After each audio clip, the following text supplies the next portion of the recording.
한번 이제 말씀드렸을 때 소장 가치가 없다고 얘기를 했잖아요. 그런데 제가 저거를 끝까지 다 안 읽었어요. 그래서 앞부분만 읽고 그랬는데 누구 한 명이 이 책을 신청했길래 또 내가 안 읽고 권하면 안 되겠다 해서 다시 읽어봤는데 깜짝 놀랐어요. 너무 좋은 책이에요.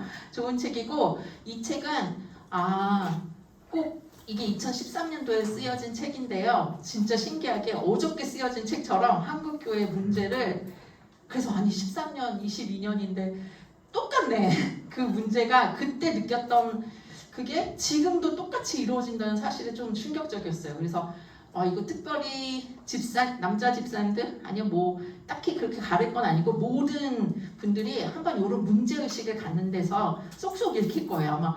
아마 이런 게 문제였어? 몰랐네. 이런 거 있잖아요.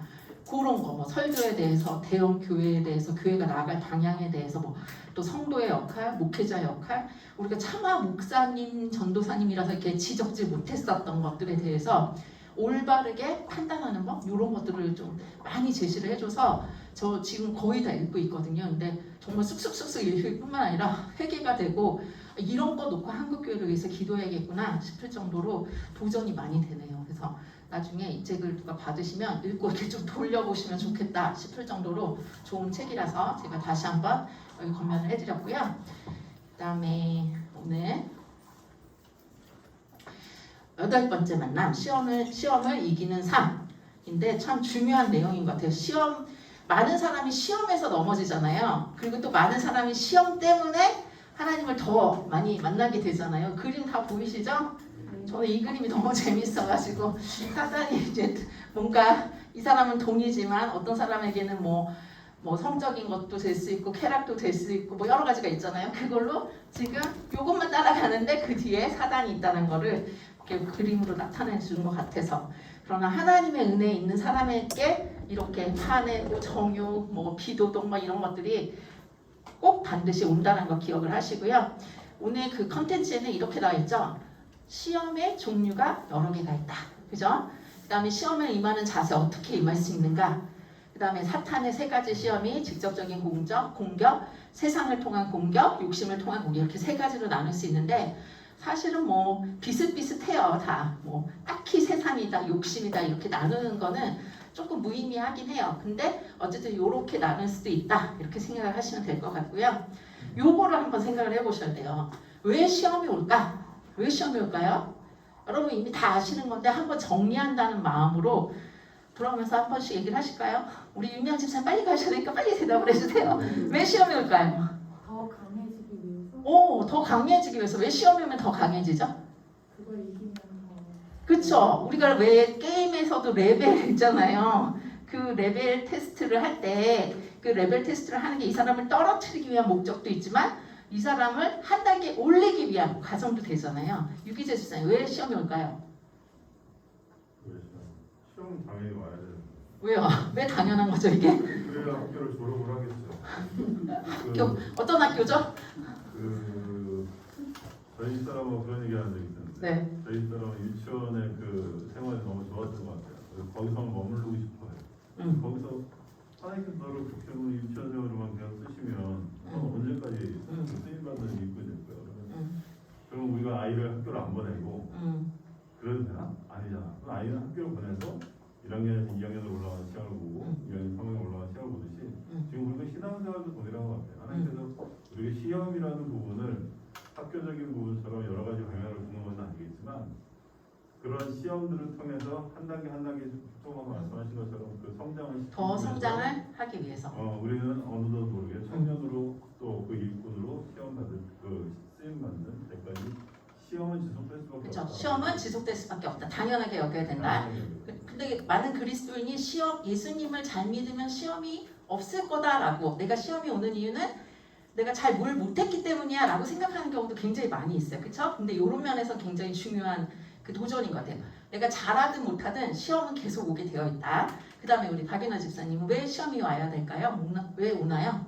하나님께서 우리가 연단하기 위해서 네. 학교에서 하는 거랑 그리고 이제 그냥 제가 삶 속에서 세상적인 걸 바라봤을 때 유혹이 시험이 오죠. 그렇죠. 유혹이 오기도 하니까 그게 시험이 아닌데 나한테 유혹으로 다가와서 시험이 될 수도 있고 또 하나님이 나를 연단하기 위해서도 있다. 여러분이 아마 이런 정도로 다 알고 계시는데요. 다 알고 계시는데 지금 다 생각을 못해서 그러신 것도 있어요. 자, 시험이 오는가 왜 오는가는요. 첫 번째는 요거예요. 이거. 우리가 인류가 최초로 시험을 받죠. 유혹을 받죠. 누구에게? 뱀에게. 그래서 이 마음에 그런 마음이 살짝 있었는데 너 어떻게 이렇게 했냐? 라고 할 때 여자가 뭐라고 하죠? 뱀이 나를 꿰물어 내가 먹었나이다. 여기서 뱀은 뭐예요? 그냥 꾸물꾸물 기어다니는 뱀이 아니라 뱀 안에 임한 사탄, 하나님을 대적하는 자라는 거죠. 왜 사탄은 이 아담과 하와를 시험을 했을까요? 넘어뜨리기 위해서. 그러니까 시험에 세 가지 뭐 몇 가지가 있는데요. 우리가 연단과 성숙은 굉장히 긍정적인 면이라면 여러분 대입할 때 그 수능 시험 볼 때 시험을 왜 보죠? 대입의 목적은 딱 하나예요. 뽑기 위해서가 아니라 떨어뜨리기 위해서요. 떨어뜨리기 위해서. 이 아이가 의대에 가서 공부할 능력이 충분히 있지만 너무 많으니까 너는 떨어져야 해. 다른 길을 알아봐. 이런 거죠. 사실은 더 양질의 인재를 뽑기 위함도 있지만 사실은 떨어뜨리기 위함. 이걸 좀 기억하셔야 돼요. 나를 넘어뜨리기 위해서. 그래서 사단이 시험을 주는 그런 경우도 굉장히 많이 있어요. 그래서 여기 베드로전 이게 구약의 시험이 처음으로 그렇게 시작을 했다면 신약에서 베드로전서 5장 8절에서 뭐라 그러죠? 한번 읽어볼까요? 시작. 너희 대적 마귀가 우는 사자같이 두루 다니며 삼킬 자를 찾나니. 대적 마귀가 찾고 다녀. 왜 찾고 다닐까요? 삼키기 위해서, 넘어뜨리기 위해서. 그래서 여러분이 시험을 닥칠 때 여러분 안에 진짜 이런 마음을 가지셔야 돼요. 이거 지금 나 넘어지라고 하는 거지. 안 넘어질 거야. 이런 마음이 있으셔야 돼요. 그런 마음이 진짜 필요해요. 그 다음에 또 보세요. 마태복음 24장 23절 24절 이것도 한번 읽어볼게요. 시작. 그때 사람이 너에게 말하되 보라 그리스도가 여기 있다 혹은 저기 있다 하여도 믿지 말라. 거짓 그리스도들과 거짓 선지자들이 일어나 큰 표적 기사를 보여 할 수만 있으면 택하신 자들도 미혹하리라. 여기 늑대 보이세요? 양들 사이에 모르는 척하고 있어요. 그죠?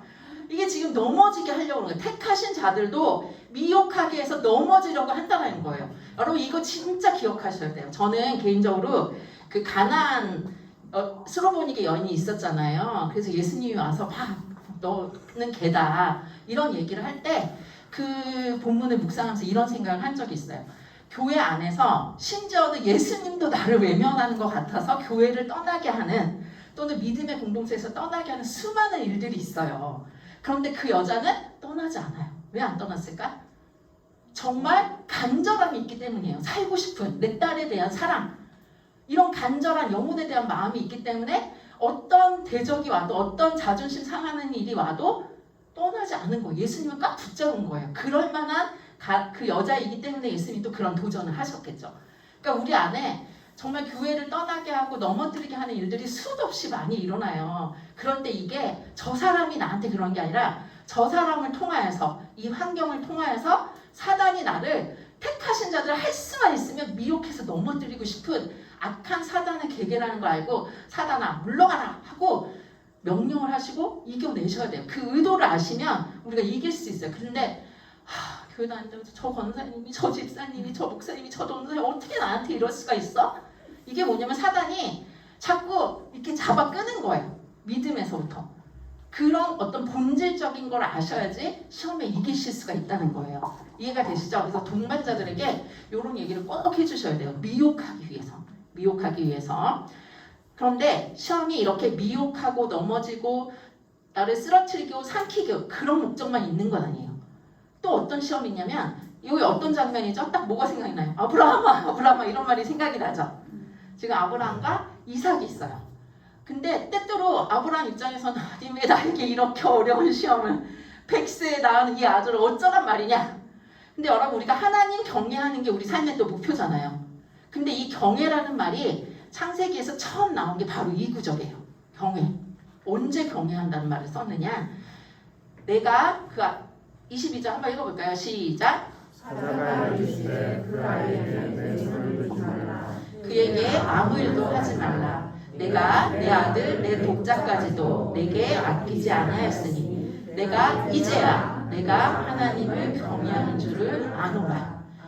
우리 안에 정말 하나님을 경외하는 것을 실행하는 거죠. 내가 주님을 사랑합니다, 사랑합니다, 사랑합니다 하는데 실제로 사랑하지 않는 내 모습을 보게 하기 위해서. 그러니까 뭐예요? 성장하고 성숙하는데 여러분 학교에서 뭐 대입 수능 이런 거 말고 모의고사 이런 것도 왜 보는 거죠? 너의 성적이 얼마큼인 줄 알아야지 대비를 할 수가 있잖아요. 시험을 봐야지 내가 모르는 걸 명확하게 알 수가 있어요. 제가 예전에 한번 말씀드렸나요? 제가 고등학교를 다녔는데 이제 고3이 됐잖아요. 근데 어떤 아이가 이제 선생님이랑 그 대학 진로를 한 거예요. 야, 너 이 점수면 서울대 가겠다. 서울대 써라. 그랬어요. 그랬더니 선생님 저는 절대 서울대 쓸 수 없습니다. 그런 거. 야, 네가 안 쓰면 누가 써? 이 점수면 확실해. 그럼 좀 낮춰서 뭐 다른 데 갈까? 뭐 이렇게 했어요. 근데 그 아이가 고백을 한 거예요. 선생님 제가요 사실은 모의고사 때마다 컨닝을 좀 해가지고 그 점수가 제 점수가 아니에요. 울면서 얘기를 하는 거예요. 싫어. 제 고3 때 우리 반 친구. 그 아이는 자기 진짜 점수를 몰라요. 몰라요. 이해가 되세요? 시험이라는 거는 넘어뜨리는 것도 있지만 내가 지금 어느 정도 상태인지 하나님은 나에게 욕을 요구하셨는데 내가 말로는 저는 뭐 어디든지 갑니다. 뭐든지 내놓습니다 했는데 막상 그거보다 훨씬 작은 걸 내놓으라고 했을 때 가라고 했을 때 순종하라고 했을 때 순종이 안 되는 내 모습을 발견을 하는 거죠. 그러니까 하나님도 아브라함에게 그렇게 나를 사랑한다 하는데 뭐 이스마엘도 낳고 막 이렇게 하잖아요. 그러니까 이제 100세 딱 주고 나서 그래 한번 볼까? 했더니 아무 소리도 안 하고 새벽같이 일어나서 사라한테도 얘기 안 했을 것 같아요. 이삭한테도 얘기 안 하고 종들한테 아무에게도 얘기하지 않고 딱 데리고 가죠. 가서 실행을 하죠. 그랬을 때 하나님이 이제야 네가 나를 경외하는 줄 내가 알겠다 이렇게 표현을 하죠. 그래서 시험이라는 건 때로 나의 신앙 상태를 성숙시키고 내가 어디까지인지 알게 하기 위해서 깊은 성장과 성숙을 위해서 시험을 주신다는 거예요. 또 욥 얘기 아시죠? 욥. 자, 욥. 그가 나를 단련하신 후에는 내가 승금같이 나오리라. 현재의 고난은 비교할 수 없다. 영광과 비교할 수 없다. 여러분 욥에서 가장 중요한 문제 중에 하나가 뭐냐면 고난은 죄로 인한 것이다. 죄로 인해 오는 것이다. 이게 그 기정사실이었어요. 그죠? 예전에는. 지금도 마찬가지고 그런 생각 가득한데 이 욥에서 얘기하는 거는 고난은 딱 그 하나님은 도식화되시는 하나님이 아니다. 인과응보의 하나님이 아니다. 물론 상식적으로 인과응보세요. 그런데 그보다 더 넓고 깊은 뜻이 있다라는 것을 이야기하는 게 이 욥기서예요. 그래서 욥에서는 현재의 고난은 비교할 수 없을 만큼 그 영광을 나에게 주기 위해서 그래서 욥이 정말 하나님을 깊이 깨닫죠. 어떻게 깨닫냐? 이제 죽게 되어 귀로 듣기만 했는데 이제 눈으로 내가 봅니다. 눈으로 보고 나니까 나는 회개할 수밖에 없어요. 내가 그렇게 하나님을 잘 안다고 했는데 사실 내가 어떻게 하나님을 잘 알아요? 모릅니다. 나는 은혜로 살아가는 자입니다. 내가 굉장히 의로워서 사는 줄 알았더니 그게 아니네요. 나는 내가 죄가 없는데도 고난받는 게 너무 억울한데 고난을 통해서 오히려 하나님을 더 알게 됐으니 이것이 은혜입니다. 라고 얘기를 하면서 깊은 성장과 성숙을 위해서 시험이 온다. 이런 경우도 있다는 거예요. 내가 잘못해서 시험이 오는 게 아니라는 거죠. 자, 매기효과라고 여러분 들어보셨죠? 옛날 이제 청어가 유럽 사람들은 청어라는 고기를 제일 좋아한대요. 근데 이제 청어를 산채로 화로로 이렇게 해야 되는데 긴 시간을 가는데 그 당시에 냉동시설이 없잖아요. 다 죽어버려요. 그래서 어떡하지? 이제 청어의 그 숙적이 맥이라는 거예요. 천적이. 그래서 메기를 넣었더니 얘네들이 막 그거를 도망다니다가 잡아먹힌 것도 있지만 살아있는 게 훨씬 더 많아서 요렇게 하자. 이게 뭐 실제로 있었다고 하는데 뭐 잘 모르겠습니다. 그렇기 때문에 우리에게도 동일하게 적용이 되죠. 119편 67절 고난당하기 전에는 내가 그릇 행했어요. 근데도 고난당하기 전에는 이게 그릇 행했는지 어쨌는지도 몰라요. 근데 고난이 오니까 내가 곰곰이 생각해보니 이제는 주의 말씀을 지키다니다 이렇게 된 거죠. 그 옆에 119편 71절 한번 읽어볼게요. 시작. 고난당한 것이 내게 유익이라 이로 말미암아 내가 주의 율례들을 배우게 되었나이다. 아멘. 여러분 요게 좀 기억을 하세요. 고난당한 것이 내게 유익이라. 그래서 그 이지선 씨라고 아세요? 네. 이렇게 얼굴 아주 예쁜 이대생인데 오빠랑 같이 운전을 하고 가다가 술 취한 사람의 그 사고로 인해서 얼굴이 다 망가졌죠. 그래서 전신 화상을 입고 이제 수차례 하면서 했는데 저는 그분의 책을 읽으면서 끝에 이런 말이 나와요. 만약 네가 화상을 당하기 전에 그 상태로 돌아가서 이 사고가 나에게 안 일어났으면 좋겠느냐 했더니 그분이 아니라고 얘기를 하는 거예요. 나 그게 진짜일까? 이런 생각이 들 정도로 나는 화상을 당하고 그 어려움 속에서 하나님을 너무 깊이 만났기 때문에 저는 돌아가고 싶지 않다. 아, 어떻게 이런 고백을 하죠? 저 같으면 저는 그때로 돌아가고 싶습니다. 막 이럴 것 같은데 하나님과 만난 은혜가 너무 깊으니까 고난 당한 것이 내게 유익이다 라는 얘기를 하는 거죠. 그래서 이런 깊은 은혜가 우리 안에도 있어졌으면 좋겠어요. 그래서 시험이 왜 오는가? 미련의 시련을 통해서 인내를 만들어내서 내가 하나님을 더 깊이 정말 겉으로만 사랑하는 척 했었는데 아니면 하나님이 나한테 뭘 줄 때만 사랑한다고 얘기를 했었는데 주지 않아도 인간이 하나님을 섬기고 사랑하는 건 너무 당연한 일이라는 거죠. 엄마 아빠가 자녀에게 먹이고 입히고 양육을 했기 때문에 너는 나를 사랑해야 돼 이게 아니라 그렇게 하지 않아도 사랑해야 할 책임과 의무가 있다라 그런 얘기를 하는 거죠. 자, 그래서 여기 또 로마서 5장 3절 4절 말씀을 보면 한번 읽어볼까요?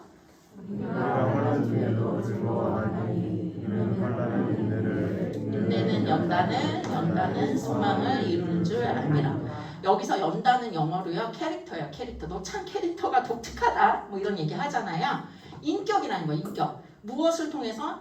인내를 통해서 환난을 통해서 연단이 이루어지잖아요. 정말 아무것도 부족함 없이 한 번도 고난을 당해보지 않은 사람은 여러분 그런 사람들 주변에 만나본 적 있으시죠? 어때요? 인내가 어떠죠? 인격이 그렇게 좋으신 분이 생각보다 많이 없으세요. 다 부족함 없이 하신 분. 아나무인인 사람이 많고 교만하고 상대방의 입장을 전혀 이해하지 못하는 그런 사람들이 많아요. 근데 그렇다고 뭐 또 고난을 당한 사람이 다 그런 건 아니에요. 그리스도 안에서 고난을 당한 사람만이 환난이 인내가 연단이 소망을 이루게 하는 거죠. 그래서 시험은 아까 유집사님 말씀하신 것처럼 반드시 우리에게 와야지만 되는 거죠. 왜냐하면 이 세상은 아직 완성된 시대가 아니기 때문에 이걸 꼭 기억을 하셔야겠어요. 그래서 이 그림은 제가 우연히 발견했는데 너무 재밌는 그림이라서 지금 우리가 이렇게 좁은 길을 가야 되잖아요. 가는 동안에 불의가 따르거나 육신을 따르거나 또는 하나님을 경험하고도 따르거나 육신의 정욕, 안목의 정욕, 우상숭배, 이상의 자랑으로 그 곁길을 따라 나가면 끝에는 영벌이 있다는 거죠. 그러나 빛 가운데 거하고 성령을 따르고 또 내가 육신을 따르는 삶을 살다가도 회개하고 그리스도 안에 다시 거하면서 끝까지 그 길을 갈 때 그 길 끝에 예수님이 계시다는 그림을 나타내는 것 같아요. 자, 또 시험은 아까 시험이 두 가지가 왜 온다고 그랬죠? 첫 번째는 마귀가 우리를 넘어뜨리기 위해서, 두 번째는 우리의 인격적인 성숙, 깊은 믿음 이런 걸 위해서 오는데 또 이렇게도 시험이 와요. 왜 예수님에게 시험이 왔을까요? 이거 마태복음 보면 되게 재밌는 구절인데 그때 예수께서 성령에게 이끌려 너무 행복하게 잘 살았다 이래야 되는데 마귀에게 시험을 받으러 광야로 가시사 성령이 이끌어서 마귀와 대적하게 가게 하신 거죠. 그리고 나서 세 가지 시험을 다 말씀으로 물리치고 마귀는 예수를 떠났다 이런 표현이 나와요. 여러분 여기서 왜 예수님이 이 세 가지 시험을 받았을까요? 나를 본받으라. 네, 좋은 말씀입니다. 이성수 집사님 왜 받았을까요? 예수님이 우리가 살면서 예수님을 열심히 믿으면은 이 시련이 오니까 잘 이겨내라. 예수님도 시험을 받았다. 그러니까 우리 마음을 잘 아시겠죠? 쉽지 않다는 거 아시겠죠? 맞아요. 승리를 보여주기 위해서 예수님도 똑같은 시험을 받았는데 그것도 신으로서 받은 게 아니라 하나님의 아들 성육신한 육체의 연약한 모습으로 시험을 받았는데 승리했다는 걸 우리에게 보여주시기 위한 거예요. 그래서 이 골로새서랑 고린도전서 15장 57절 저는 이제 골로새서 2장 15절 말씀 좋아하는데 통치자들과 권세들을 무력화하여 드러내어 구경거리로 삼으신 게 예수님의 부활로 그렇게 이루신 게 아니라 세상에는 실패당한 것 같은 시험 받은 것 같은 십자가로 그들을 이기셨다고 해요. 저 이 그림 되게 찾느라고 좀 어려웠는데 너무 멋지잖아요. 사단이 예수님의 발꿈치를 물어요. 그래서 상하게 해요. 근데 예수님은 사단의 머리를 짓이겨 버리시죠. 이런 그림이에요. 그래서 고린도전서 15장 57절 같이 읽어볼게요. 시작. 우리 주 예수 그리스도로 말미암아 우리에게 승리를 주시는 하나님께 감사합니다. 그래서 옛날에 이런 노래 유행이었잖아요. 승리는 내 것일세, 승리는 내 것일세. 그다음 뭐죠? 보혈로서 승리는 내 것일세, 승리만은, 이렇게 찬양하시죠. 이거를 우리가 좀 많이 잊어버린 것 같아요. 그래서 우리는 항상 패배주의. 우리 청년부 애들은 일주일 동안 그 GBS를 하면 이런 얘기를 해요. 누가 더 힘들었나 대회하는 거라고. 내가 이렇게 힘들었다. 직장 갔는데 상사가 나를 이렇게 힘들었다. 가정에서 시집장가 가라고 힘들게 한다. 내가 얼마나 힘드냐. 사실 거기에 4-5명 모여서 맨날 누가 더 힘들게 대회하나? 승리가 없어요. 승리가.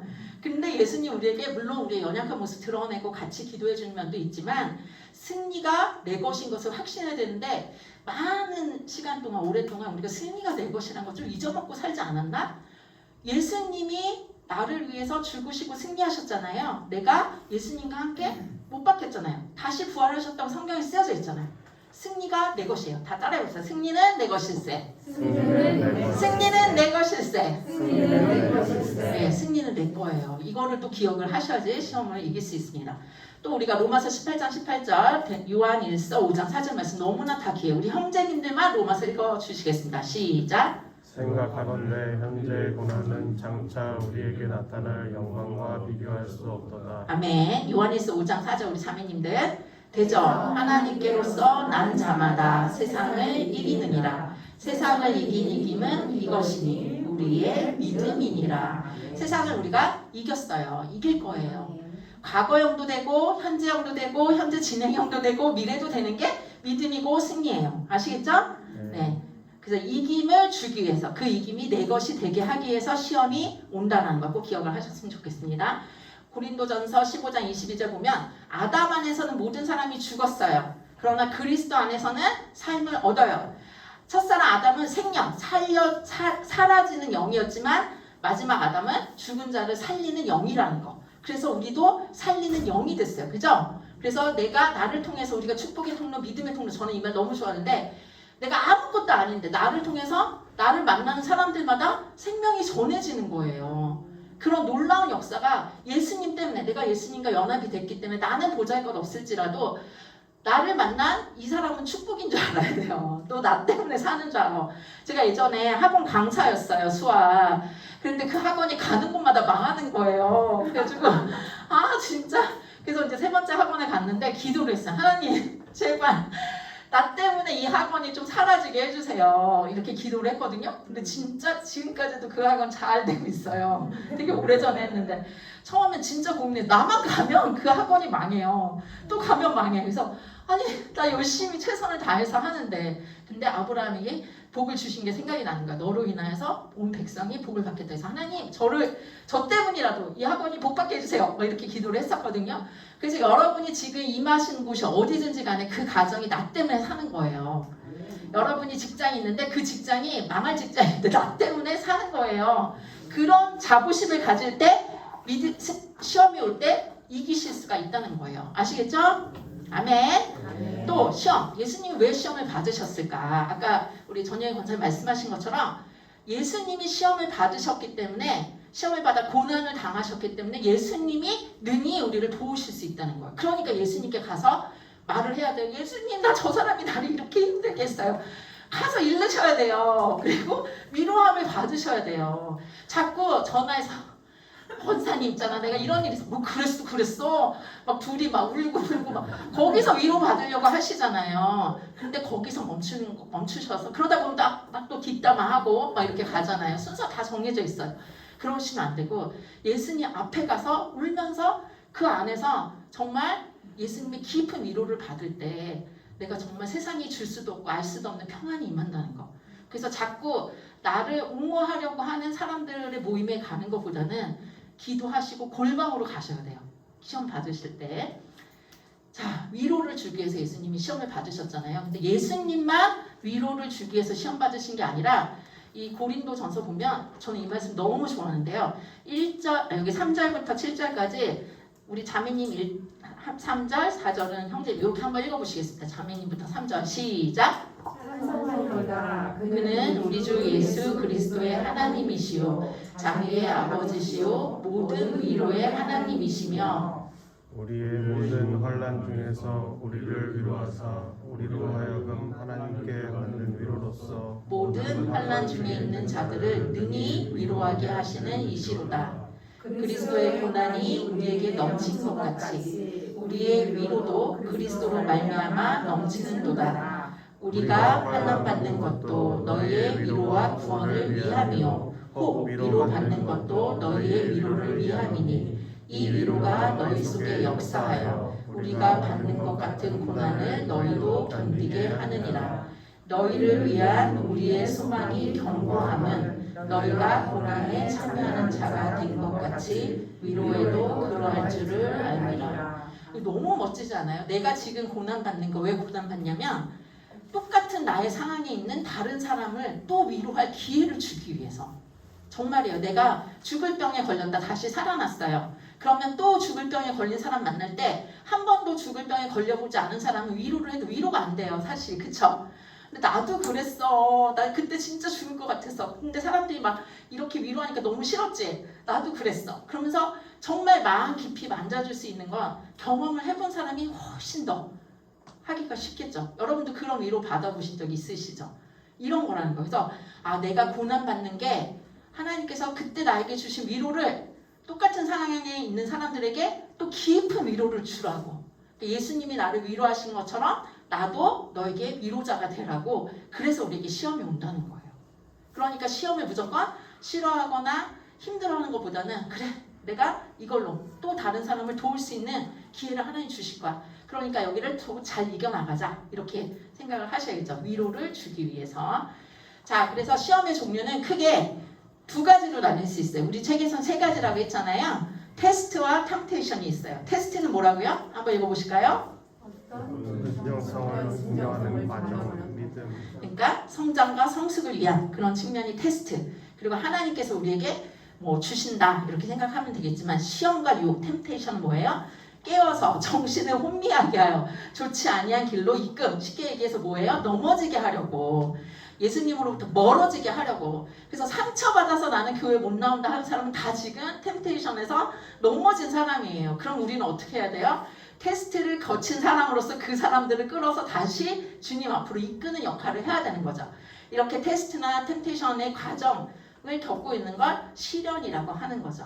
그래서 이렇게 세 개를 나누기보다는 두 개고 두 개의 과정을 시련이다 이렇게 생각하시는 게 더 맞는데 거기 써 있는 대로 그냥 하셔도 괜찮습니다. 여러분이 이런 거를 가지고만 계시면 돼요.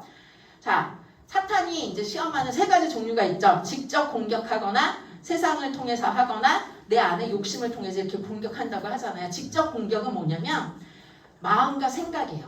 하나님이 우리의 마음을 지켜주신다. 그러니까 지켜주신다는 건 뭐예요? 지키지 못하도록 사단이 공격을 한다는 거죠. 그래서 생각이에요. 생각. 불신, 의심, 부정, 거짓말 넣어주는데요. 이런 거예요. 제가 한번 쭉 이렇게 또 애니메이션을 했어요. 멋있죠? 자, 우리가 가장 먼저 오는 게 뭐냐면 하나님 정말 계셔? 이게 어려움에 딱 빠지면 제일 먼저 생각해요. 하나님 진짜 계신가? 그 다음에 하나님은 나만 미워요. 저는 한 중고등학교 때까지 저 생각에 사로잡혔던 것 같아요. 하나님은 나만 미워요. 다른 애들 기도 제목을 다 들어주는데 내 기도만 안 들어줘. 항상 그런 어떤 피해의식 이런 것들 좀 가지고 있었던 것 같아요. 그리고 이런 말씀을 어떻게 믿어? 하나님은 날 사랑하지 않아. 나 같은 사람이 어떻게 교회를 다니지? 날 사랑한다면 하나님 나한테 어떻게 이럴 수가 있어? 이렇게 끊임없이 생각에 공격을 주는 거예요.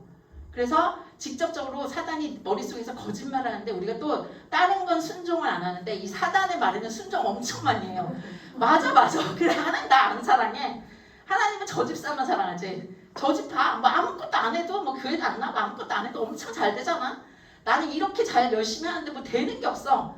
이런 식으로 내 마음에 넣어주니까 거기다 또 내가 yes 이거는 순종 잘해요. 하나님이 너를 사랑한다 나를 사랑한다 이 말은 잘 모르겠는데요 이렇게 얘기하는데 요럴 때 우리가 어떻게 이 사단의 직접적인 공격에 대해서 이길 수 있을까요? 사탄은 초자연적인 존재로 존재합니다. 여러분 사탄이 없어 라고 생각하는 거 잘못된 생각이에요. 사탄이 있어요. 그래서 사탄이 하는 두 가지 큰 일이 뭐예요? 하나님에 대한 의식을 희미하게 만들어요. 그리고 하나님이 주신 말씀을 부정하게 만들죠. 처음에 아담에게 하와에게 줬던 부정하게 하는 말씀이 뭐였죠? 야 이거 다 먹으면 안 돼? 하나님은 다 먹으라고 하셨어요. 그죠? 근데 거꾸로 얘기해. 다 먹으면 안 돼? 하나님은 다 먹고 요것만 먹지 마 그랬는데 사단은 뭐라 그래요? 다 먹으면 안 되지? 그러니까 그런가? 아닌데 뭐 이러면 좀 헷갈리는 거죠. 그래서 아니야 다 먹어도 되고 조금만 먹으면 죽을지도 몰라 뭐 이런 식으로 얘기하니까 안 죽어 거짓말을 하죠. 이런 식으로 부정하고 의심하고 불신하게 만들어요. 그럴 때 어떻게 이길 수 있을까요? 첫 번째 빨간색, 제가 빨간색으로 해봤는데 안 보이네. 저기 한번 읽어볼까요? 첫 번째 줄 하나님의 기록된 말씀으로 사탄을 물리치세요. 두 번째 말씀을 많이 간직할 때 사탄의 공격에 적절히 대처할 수 있다. 세 번째 새가 머리로 지나가는 것을 막을 수는 없어도 내 머리에 둥지 뜨는 것을 막을 수 있다. 자, 이거는 그 유명한 마틴 루터가 한 이야기입니다. 자, 이렇게 얘기하는 건 뭐냐면 여러분 시험을 받을 때 제일 먼저 하는 일이 뭔지 아세요? 저희 청년 아이들 같은 경우는 시험을 받을 때 제일 먼저 하는 일 교회를 끊어요. 말씀을 끊어요. 관계를 끊어요. 참 신기해요. 1순위로 빠져요. 1순위로.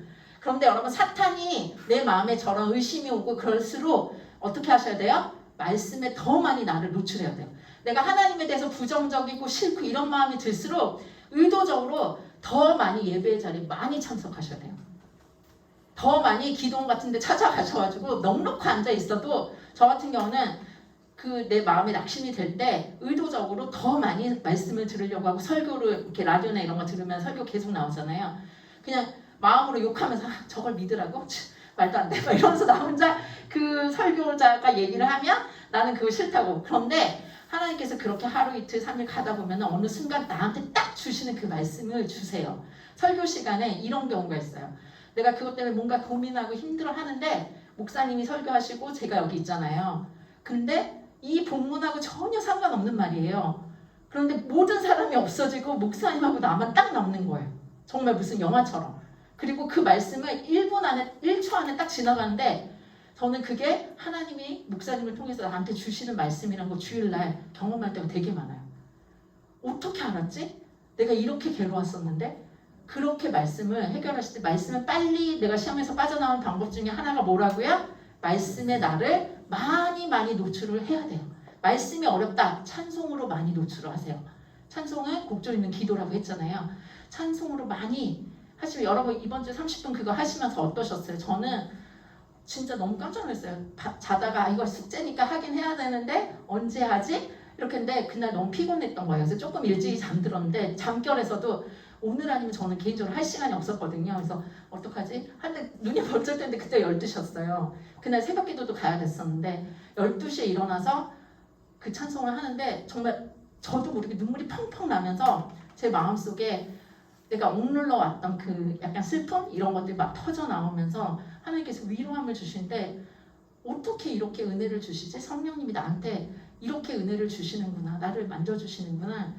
이런 경험을 하니까 너무 좋았어요. 그래서 여러분도 아마 하시면서 되게 좋았을 거라고 생각하는데 이런 경험들이 쌓여야지 하나님이 나를 돕는구나 알 수가 있다는 거죠. 아시겠죠? 네. 자, 세상을 통해서 또 공격을 하죠. 세상을 통해서 공격한다는 건요. 세상의 가치관, 사고방식, 문화, 제도, 구조적인 그런 문제들로 오는 거죠. 그래서 이런 것도 이거예요. 제일 많이 이제 제가 생각해서 아무거나 막 골랐는데 많이 걸리시죠. 뭐니 해도 돈이 최고야. 이게 교회 안에서도 완전 팽배하게 있는 거잖아요. 그죠? 그리고 내 마음에도 돈이 최고야 이런 마음이 있어요. 그리고 돈을 위해서는 뭐든지 할 수 있어 이런 생각들. 그래서 심지어는 교회에서 전도할 때 이런 교회도 있어요. 가끔씩 알바생을 고용하는 거죠. 전도 초청 잔치인데 이게 좀 직분이 있으신 거예요.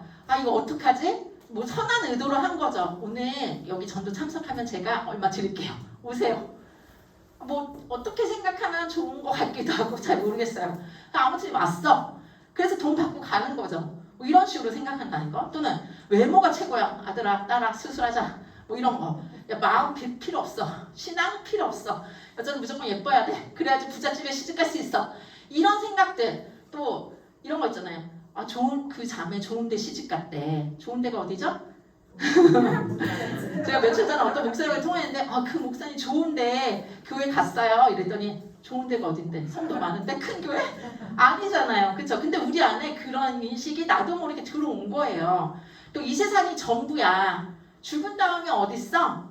그러니까 여기서 인정받고 싶은 거예요. 아무도 모르는 사람들이 없는 데서는 봉사하고 싶지 않아요. 눈에 띄는 데서 봉사하고 오 집사님 권사님 정말 최고 이렇게 얘기 들어야지 내 마음이 편안한 거야. 근데 나의 수고와 이런 거를 알아주지 않으면 마음으로 삐지는 거예요. 아니 내가 이렇게 죽도록 고생했는데 알아주지도 않고 이게 세속적인 가치관인 거예요. 그게 다 교회 안에 들어온 거죠. 또는 착하게 살면 되지 뭐 그렇게까지 열심히 해야 되나? 교회 그냥 주일날 예배 한 번 드리면 되지. 난 이것만으로 충분해. 아니라는 거죠. 또 부자가 하나님의 축복이지. 저 집은 그렇게 열심히 믿는데 뭘 잘못했는데 왜 저렇게 사나? 이런 마음들 가지는 거. 나도 가지고 남에게도 그런 평가를 하는 거죠. 입으로는 아니라고 해요. 근데 생각으로는 이런 생각을 가지고 있어요. 근데 그게 세상만 그러나? 아니요. 교회 안에서도 굉장히 많이 들어가 있어요. 이런 거를 먼저 깨닫는 것. 그래서 이런 것들 거부하고 거절하는 것. 그래서 이런 면에서 그 아까 제가 말씀드린 일그러진 한국교회의 얼굴 이 책을 읽어보시면 와, 내가 생각보다 굉장히 많은 세상적인 사고방식을 내 안에 많이 가졌구나. 또 과정은 중요치 않아. 어떻게 해서라도 성공해야 하나님께 영광 돌리지. 고지론. 고3 동안에 너는 학원 열심히 다녀서 어디 입학해. 그 다음에 인터뷰해. 하나님께 모든 영광을 돌리겠습니다. 이게 고지론이에요. 세상에서 최고로 있어서 그 영향력을 발휘하겠다. 아니에요. 아시겠죠? 이런 거. 이런 게 세상의 공격이죠. 또 이런 것도 있죠. 야, 다 이래. 너만 그러냐? 페이스북에서 막 별의별 광고를 다 한대요. 돈만 주면. 이런 것들. 윤리 이런 거 상관없어요. 뭐 성매매하는 것도 올리고 뭐 하는 것도 올리고 인증되지 않은 것도 올리고 페이스북은 우리 공신력이 있다고 생각을 하잖아요. 그런데 이런 데서 올리니까 이거 괜찮은 건가? 이렇게 생각을 하게 만들고 돈만 주면 다 되는 거야. 근데 너만 그런 거 아니야? 다 그래? 이러면서 한다는 거죠. 또 뭐 여기는 컨닝인데 괜찮아. 안 걸리면 되지. 이런 생각이 우리 안에도 되게 팽배하게 있어요. 아이들뿐만 아니라 이런 게 세상의 구조나 문화죠. 이럴 때 우리가 어떻게 공격에서 승리할 수 있는가? 이거예요. 하나님과 세상은 원수되었다는 거. 그래서 세상은 끊임없이 우리에게 육신의 정욕, 안목의 정욕, 이생의 자랑, 세상의 가치관으로 우리에게 도전을 하는데 이 가치관에서 이기는 방법은 뭐예요?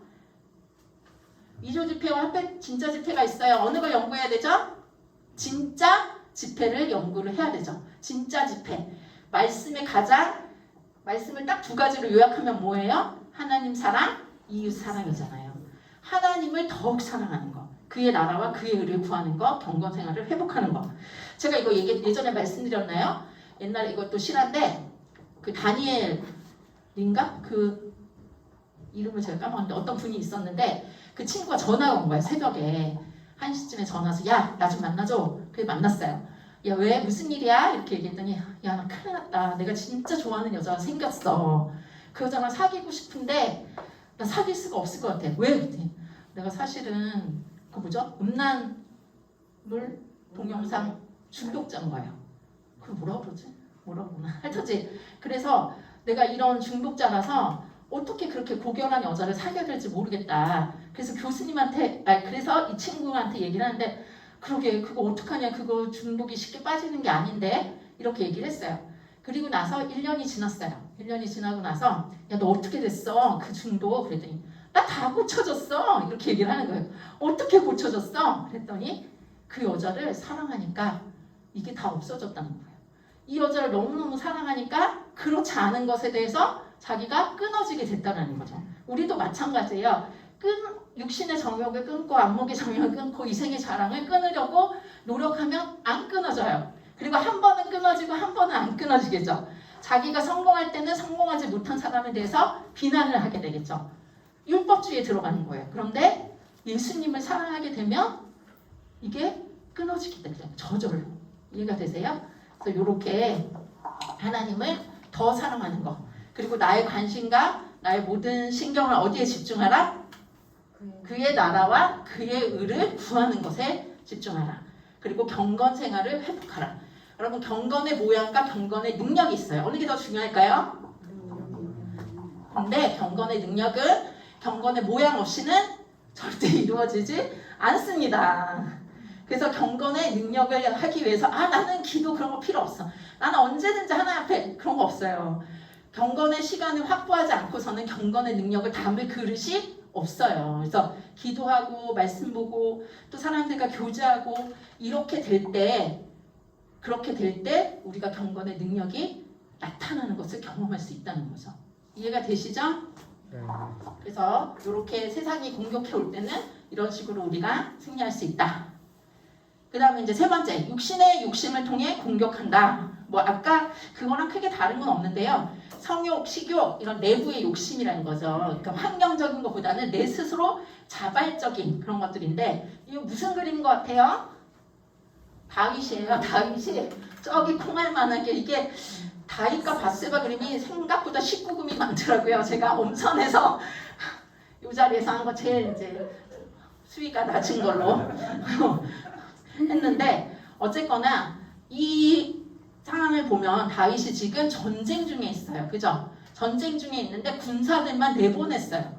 그러면 옛날 같은 다윗이면 어떻겠어요? 같이 참여를 했거나 참여하지 않아도 늘 그쪽의 상황의 보고를 신경 썼을 텐데 뭐 이제 다 됐으니 이렇게 마음이 평안한 거죠. 이제 됐다. 서 있는다 할 때 넘어질까 조심하라고 하잖아요. 바로 딱 그 상황인 거예요. 그래서 이제 저녁에 일어났어. 다윗이 침상에서 일어났어. 저녁에. 왕이 몇 시에 일어나야 돼요? 최소한 뭐 새벽 7시에는 뭐 안 일어나도 10시에 정도 일어나서 업무를 보셔야죠. 근데 밤낮이 바뀌었어. 밤에 일어났어요. 일어나서 또 심심하니 한번 둘러보니 어떤 여자가 목욕을 해요. 목욕을 아니 이럴 수가 하고 가려야 되는데 어떡하죠? 너무 이쁘네. 자세히 관찰 본 거죠. 보고 나서 그럼 거기서 또 멈춰야죠. 그쵸? 그냥 예쁘구나. 참 저 여자는 왜 저러고 있나 이렇게 생각을 하고 있어야 되는데 갖고 싶다는 생각이 드는 거예요. 그랬을 때 여기 3절 보시면 사람을 보내요. 아까까지는 내 마음에 있었잖아요. 근데 그걸 누구에게 알려요. 근데 그 사람이 참 현명하게 그 여자를 딱 데리고 오는 게 아니라 뭐라고 알아보게 했는데 뭐라고 얘기를 하죠? 그 여자를 딱 데려온 게 아니라 그 여자의 정체성을 얘기를 해줘요. 왕이시여 유부녀네 유부녀. 이 말 왜 했겠어요? 멈춰주세요. 멈춰주세요. 그 이름도 정확하게 얘기해요. 햇사라 우리아의 아내 바세바가 아니니까. 그랬더니 그래? 데려와. 이게 지금 한번 욕망을 가지니까 멈출 수가 없는 거예요. 멈출 수가. 이 여자도 웃기죠? 4절 보면 그 여자가 부정함을 깨끗하게 하였으니 이 표현을 제가 몰랐는데 누구 목사님들아? 그 목사님이 이렇게 써줬는데 이 부정함이 뭐냐면 생리기간이 끝났다는 거예요. 자, 생리기간이 끝났어요. 그러면 가임기예요? 아니에요? 가임기가? 이해요? 아니지 않아요? 끝나고 바로 저는 그 책에서는 바로 생리가 끝났기 때문에 가임이 안 된다고. 아이고 조심하소서. 그래서 이 여자도 마음 놓고 그런 관계를 한 거죠. 그래서 더불어 동침하고 여자는 하룻밤 즐기고 그리고 얼마나 멋있어요 다윗이. 얼굴도 잘생겼지 용맹하지 믿음 좋지 완전 그 당시에 최고의 그 왕이 나를 불렀어요. 나도 흠모했고 그렇잖아도 우리 남편이 늘 없어가지고 외롭고 힘들었는데 이런 상황이라는 거죠.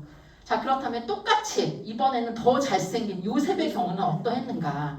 요셉은 어떻게 해요? 여기도 웃겨요. 이 성경 안에서 가장 적극적인 여성으로 보디발 장군의 아내인데 여기도 굉장히 19금 많은데 그 중에 옷을 다 입은 걸로 선택을 해서 제가 올려놨습니다. 여기 보면 주인의 아내가 요셉에게 눈짓을 해요. 눈짓. 동침하자. 청해요. 아주 노골적으로 청해요. 정말 정신없는 여자죠. 근데 요셉이 어리고 자기가 노예임에도 불구하고 거절을 하죠. 거절.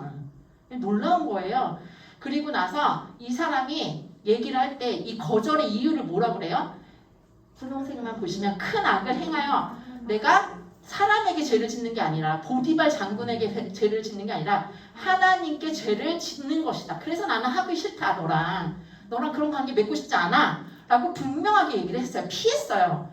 그런데 여인은 어떻게 해요? 굉장히 집요한 여인이죠. 날마다 청했어요. 날마다. 너무 멋있었던 것 같아요. 요셉이. 그랬을 때 요셉이 듣지도 않고 동침하지도 않고 함께 있지도 않으려고 하는 거. 죄에 대해서 어떤 죄는 대적해야 되는 게 있는데 어떤 죄는 피해야 하는 죄가 있어요. 나는 그 술집에 가서 술 한 마리도 안 먹을 거야. 이런 경우도 있지만 술집에 안 가는 게 더 좋은 경우가 있겠죠.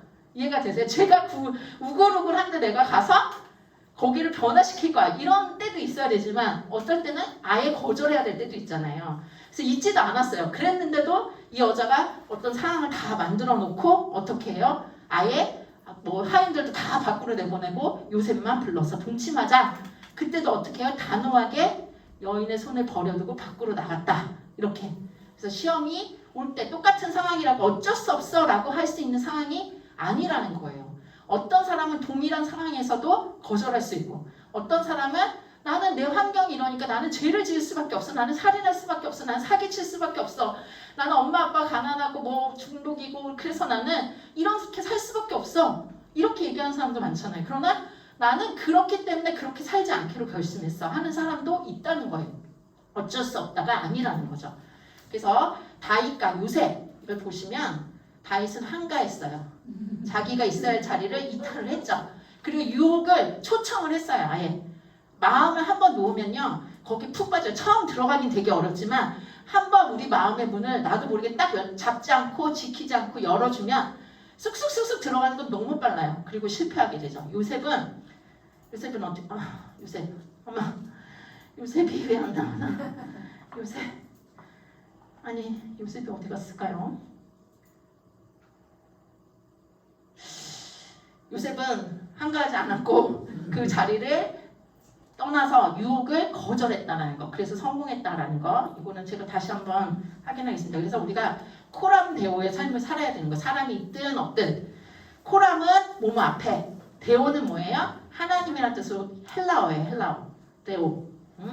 그래서 코람 데오 하나님 앞에서 서는 그런 삶을 살 때 시험에서 이길 수 있습니다. 그래서 육신에 욕심이 있을 때 내적으로 공격해올 때 너무 당연하잖아요. 내 안에 예쁜 여자 보면 그런 마음 생기고 돈을 보면 사기치서라도 갖고 싶고 명예를 얻고 싶고 이게 우리 안에 있는 본능적인 거 악한 본능이라면 어떻게 해야 돼요? 정욕의 자리는 피해야 되는 거예요. 그 자리를 가서 내가 이겨내겠어. 예쁜 여자들이 다 많아도 나는 우리 아내만 생각하겠어. 그게 아니라 그 자리에 가지 않는 게 더 현명하다는 거죠. 또 주를 부르는 자들과 함께 하라. 요거를 동반자들한테 꼭 알려주세요. 나 혼자는 이기기가 어려워요. 그래서 나를 지켜주고 나를 보호해줄 사람이 필요하다는 거죠. 그리고 의와 믿음과 사랑과 화평을 따르라. 여러분 우리는 다 형제를 지키는 자다.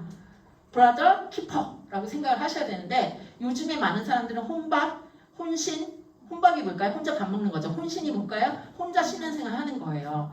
그래서 하나님이 가인에게 뭐라고 물었죠? 네 동생 아벨은 어딨니? 그랬을 때 가인이 뭐라고 대답하죠? 내가 형제를 지키는 자니까 내가 어떻게 알아요? 근데 우리는 어떻게 얘기해야 돼요? 내가 형제를 지키는 자니이다. 다시 한번 따라볼게요. 내가 형제를 지키는 자니이다. 여러분 그래서 그리스도인은 오지랖이 넓어야 됩니다. 옆에 누가 안 왔을 때 왜 안 왔지? 궁금해 하셔야 돼요. 근데 많은 사람들이 싫어하니까 상대방이 싫어하니까 안 하는데 하셔야 돼요. 우리의 임무예요. 아시겠죠? 내가 형제를 지키는 자니이다. 그럴 때 그 안에서 넘어지지 않는 거예요. 그래서 혼자 신앙생활 하는 사람이 굉장히 위험하다는 거 꼭 아셔야 돼요. 혼자 신앙생활 하시면 안 돼요. 나 자신도 그래요. 근데 우리가 시험을 받을 때 처음으로 받는 게 잠수 타는 거잖아요. 잠수 타는 거 첫 번째가 뭐죠? 누가 권사님이 전화 왔어. 어떻게 해요? 전화 받아요? 안 받아요? 안 받아요. 우리 조건사님 경험 많으신가 봐요. 전화 안 받아요. 그렇기 때문에 우리가 이번에 이제 거기 가면은 제가 다음 주에 야외 예배 가면은 5가지 사랑의 언어라는 걸 하려고 하는데요. 내가 화났을 때는 이렇게 해주세요 라는 거를 상대방에게 알려줄 필요가 있어요. 막 화가 나 죽겠는데 지금 전화해서 풀자 그러면 힘들잖아. 그러니까 나는 내가 너무 화났을 때는 하루 이틀 참았다가 문자로 먼저 해주세요. 그럼 내가 전화할게. 뭐 이런 식으로 소통할 수 있는 그런 것들이 필요하다는 거예요. 어쨌든지 간에 나는 형제를 지키는 자니이다. 그렇기 때문에 내가 상대방에게 아무렇게나 하라는 게 아니라 무례하게 하라는 게 아니라 그 사람이 받아들일 수 있는 사랑의 언어로 지켜내야 된다는 거죠. 이해가 되시죠? 그래서 나는 형제를 지키는 자녀이다. 그래서 여러분 여기 놓고서는 계속 기도하셔야 돼요. 지난번에 조정민 집사님이 기도 제목 이렇게 나눠서 해서 제가 다 프린트를 해서 제가 이제 날마다 그걸 읽고 있어요. 읽으면서 집사님, 권사님 이렇게 어려운가? 이런 기도 제목 있으시구나 하는데 여러분들 기도하고 계시죠? 네. 제가 한번 그건 나눠드릴게요. 한번 기도하시면서 주를 부르는 자들과 함께 할 때 내가 넘어져도 나를 일으켜 세워준다는 거죠. 이해가 되시죠? 그래서 의와 믿음과 사랑과 화평을 따르라. 그래서 우리 형제님, 자매님, 동반자에게 나와 함께 하시다. 우리는 서로를 지키는 자예요. 꼭 얘기를 해주셔야 돼요. 자, 정리를 합니다. 사탄의 공격과 대처 방법. 뭐 딱 이렇게 정해지는 건 아니에요. 이렇게 굳이 나누자면 이런 거지. 딱 이게 3개 1번, 2번, 3번 그런 건 아니에요. 직접적으로 올 때 근본적인 공격. 하나님이 정말 계시는가? 말씀을 믿을 만한가? 뭐 이런 식으로 할 때 말씀으로 무장하라는 거. 세상의 가치관과 구조적으로 어쩔 수가 없어. 그럴 때 다시 한번 경건 생활로 점검하라는 거. 욕심이 내 안에서 올 때 현장에서 피하고 공동체 안에서 그걸 나눠야 된다는 거예요. 아시겠죠? 자, 시험을 대하는 태도와 자세. 너무 좋습니다. 우리 다 외우셨죠? 한번 외워볼까요? 시작. 사람이 감당할 시험 밖에는 너희가 당한 것이 없나니 하나님 하나님은 믿고자 너희가 감당하지 못할 시험 당함을 허락하지 아니하시고 시험 당할 즈음에 또한 피할 길을 내사 너희로 능히 감당하게 하시느니라. 이 그림 너무 재밌지 않아요? 막 달려가는데 피할 길을 내셔서 도망가게 하시는 거죠. 그래서 여러분 우리 안에 여러 가지 고난, 유혹 이런 것들이 올 수 있어요. 그죠? 그런데 이럴 때 이 걸림돌 같이 느껴지는 것도 디딤돌이 될 수 있다는 거죠. 그래서 어떤 사람은 똑같은 돌을 만났는데 걸려 넘어져서 거기 완전 철폐다. 아, 내가 돈 띄어먹었잖아. 교회 다니는 집사님한테. 그래서 나는 이제 교회 사람 쳐다보기도 싫어. 돈 때문에 영혼을 잃어버리는 게 되는 거죠. 그죠? 근데 또 어떤 사람은 이것 때문에 역시 내가 사람을 믿으면 안 되는구나. 하나님만 의지해야겠구나. 내가 나중에 돈 빌려줄 때는 이걸 띄어도 내가 그 사람 욕하지 않을 만큼 딱 내 한에서 그걸 해줘야 되겠구나. 이렇게 생각을 해야 되죠. 그래서 걸림돌이 될 것인지 디딤돌이 될 것인지 늘 도전하고 생각을 해보라는 거죠. 그래서 하나님 내가 이번에도 이 걸림돌을 딛고 디딤돌로 이겨낼 수 있게 해주세요. 하고 기도를 하셔야 되죠. 또 여러분 조개 얘기 아시죠? 이 얘기를 지금 하는 건 뭐냐면 동반자에게 조금 더 쉽게 고난에 대해서 이제 예를 들라는 거죠. 여러분 조개는요 뭐 몇 개 되더라 한 뭐 몇만 개가 되는데 그 중에 조개가 들어있는 아니 진주가 들어있는 조개는 20몇 개밖에 안 된대요. 그런데 그 중에서도 또 이 진짜 쓸만한 조개를 갖고 있는 진주를 가지고 있는 건 3개 정도밖에 안 된대요. 그래서 바다에서 진주 다른 보석은 다 이렇게 가공을 해야 되잖아요. 근데 바다에서 나는 이 진주만 가공하지 않고 제대로 된 그게 나온다고 하는데 이 조개가 그 진주가 어떻게 생기냐? 껍질 속에 뭔가 외부 물질이 딱 들어오는 거예요. 너무 싫은 거예요. 이게 아프잖아요. 그래서 거기다가 자기를 방어하기 위해서 탄산칼슘, 단백질 분비해가지고 얘를 안 아프게 이렇게 자꾸 감싸는 거죠. 감싸고 그렇게 오랜 시간을 하다 보니까 그게 사람들이 제일 예뻐하는 진주가 된 거죠. 근데 어떤 조개는 내 안에 들어온 이 이물질이 너무 싫은 거예요. 그러니까 얘가 너무 싫으니까 얘를 자꾸 내쳐보려고 하니까 어떻게 돼요? 스스로 죽게 되는 거죠. 괴사를 당하는 거죠. 상처 때문에 하나님께 더 나아가는 사람이 있는가 하면 상처 때문에 하나님을 등지는 사람들도 있다는 거죠. 그래서 우리는 디딤돌이 될 것인지 걸림돌로 그걸 선택할 것인지 하나님께서 우리에게 은혜 주시면서 진주를 만들어 보셨으면 좋겠습니다. 오늘 강의는 여기까지인데 요거는 이제 좀 나눔을 해볼게요. 대적하라. 그러면 너희를 피할 것이다. 근신하라 깨어라. 너희는 대적하라. 그리고 너만 고난당하는 게 아니라 이 세상에 있는 모든 형제들도 동일한 고난을 당하니 너무 낙심하지 말아라. 하나님은 나만 미워해 이렇게 하신 게 아니라 하나님은 나만 사랑해 이렇게 생각하시면 되겠습니다. 주는 미쁘사 너희를 굳건하게 하시고 악한 자에게 지키시리라. 여러분 기도하실 때 말씀을 붙잡고 기도하는 게 진짜 중요해요. 그래서 우리가 암송 어저께도 우리가 암송했던 거 뭐 하나 나왔었는데 금찬 때 생각나시죠? 나도 모르게 막 외워지잖아요. 그죠? 굳건하게 나를 지키시고 하나님 저를 지켜주신다고 했잖아요. 저를 지켜주세요. 이렇게 기도하시는 거예요. 또 내가 너에게 뱀과 정갈을 밟으며 원수의 모든 능력을 제어할 권능을 주셨으니 너희를 해칠 자가 결코 없으리라. 우리는 이런 이렇게 공격하는 말씀의 칼이 전혀 없어요. 맨날 위로받고 막 이러는데 나한테 무슨 능력이 있어요? 뱀과 정갈을 밟고 원수의 모든 능력을 제어할 권능이 누구에게 있어요? 나에게 예수님이 주셨다라고 선포하고 계시니까 나는 어떻게 하면 돼요? 예스 하면 되죠. 그렇구나. 나에게 그런 권능이 있어. 이걸 인정하셔야 돼요. 스스로. 나는 맨날 애기예요? 아니에요. 우리도 좀 단단한 거 먹어야 되잖아요. 그 다음에 정말 아까 전에도 읽었지만 중요한 거. 우리에게는 세상을 이기는 승리, 이미 승리하신 예수님이 있고 그걸 믿는 그 믿음 때문에 승리할 수 있다는 거 꼭 기억하시면 좋겠습니다. 자, 학습 목표. 우리가 아까 전에 그렇게 쭉 시험에 대해서 얘기했었는데 1번 그리스도인은 이미와 아직 사이에 살고 있어요. 예수님이 이미 오셨지만 아직 완성되지 않는 그 시기에 살고 있기 때문에 성령 충만을 경험하지만 여전히 좌절을 경험하는 게 당연하다라고 일단은 생각하셔야죠. 그런데 사탄은 그렇게 넘어지게 하려고 하고 시험을 하기도 하지만 예수님이 사탄을 이기셨다는 큰 전제 안에 내가 있기 때문에 우리도 영적 전투에서 이길 수 있다. 이걸 확신하고 시험에 넘어지게 하는 것만 있는 거 아니에요. 어떤 사람은 넘어지라고 딱 걸려놨는데 그걸로 인해서 아니야! 일어날 수 있어! 연단시키고 성장하고 성숙하게 하는 그런 역할도 한다라. 그래서 내게 시험 오는 건 하나님이 너를 믿으니까 그럴만 하니까 이 시험을 주는 거죠. 아무한테나 똑같은 시험을 주지 않습니다. 아시겠죠? 그런 점에서 경건서적을 읽는 거 굉장히 도움이 돼요. 성경 말씀도 열심히 잘 읽어야 되는데 그걸 좀 풀어준 경건서적을 읽는 것도 도움이 됩니다. 자, 다음 주 과제는요. 9번째 만난 순종 예습해 오시고 이거는 다음 주가 아니고 그 다음 주가 되겠죠. 그래서 암송하기 유기재 집사님, 그 다음 키그림 신상철 집사님, 간식 매일성경 유미양 집사님 이렇게 하십니다. 자, 오늘 암송